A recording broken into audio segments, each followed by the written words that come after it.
A new tool, the virtual articulator, has been introduced in CEREC 4.2. To use this, we go to Configuration, Options, Articulation, and then we activate this. The use of the virtual articulator is especially recommended for larger restorations, such as fully anatomical restorations made of highly translucent zirconium oxide ceramic. The basic parameters for the articulator are defined in the configurations under Parameters and then Articulation. These here are the values that are basically suggested when a new restoration is set up. We can see a leopard skin pattern when we assign the upper to the lower jaw in the buccal bite. This means that they've been properly assigned. We can check this as well by displaying the model contacts, where we can see that we don't have any red contacts and there's no model penetration. In this case we have a restoration in all 4 quadrants, but even if you only have a restoration in one quadrant, it's advisable to scan in one half of the jaw up to the corner region of the antagonist side. The models are positioned so that they're properly aligned in all 3 views.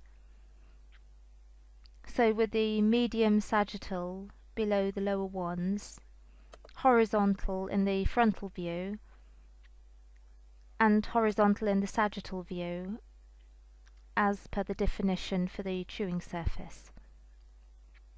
The articulation parameters can be set differently for each individual restoration. In the design phase, the virtual articulator can be used to display what's known as the occlusal compass.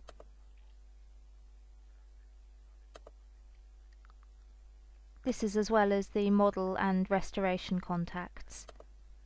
The occlusal compass shows us the various contacts that are coded on the bottom left in the key. The occlusal contacts are red, the protrusion contacts are brown, the mediotrusion contacts are green, and the laterotrusion contacts are blue, and the lateroprotrusive contacts are yellow.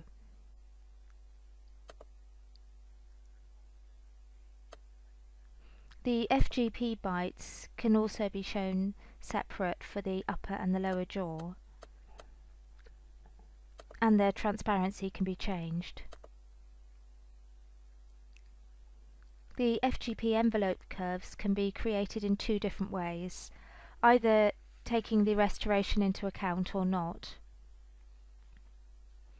To switch this, we go to Articulation, Articulation Parameters, and then we tick or untick Include Restoration. In this case we're calculating without the restoration. We show the calculated FGP bite in the upper jaw, and we can see that there is a leopard skin pattern in the area of natural occlusion, and that the restorations can be seen through the FGP bite.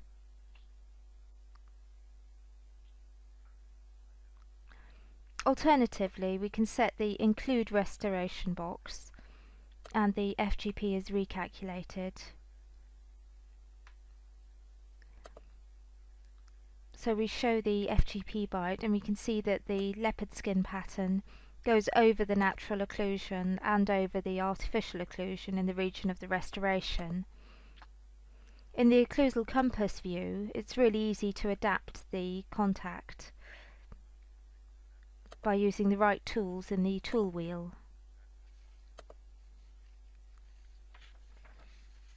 For example, we can use the Subtract tool to remove material, and thus to remove our mediotrusion contacts.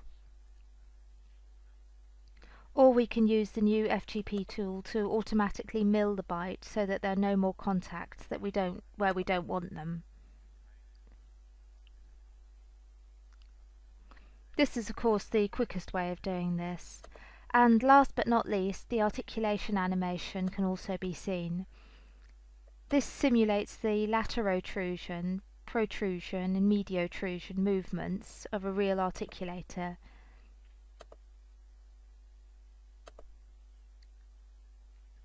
This is especially spectacular when we show the FGP registrations.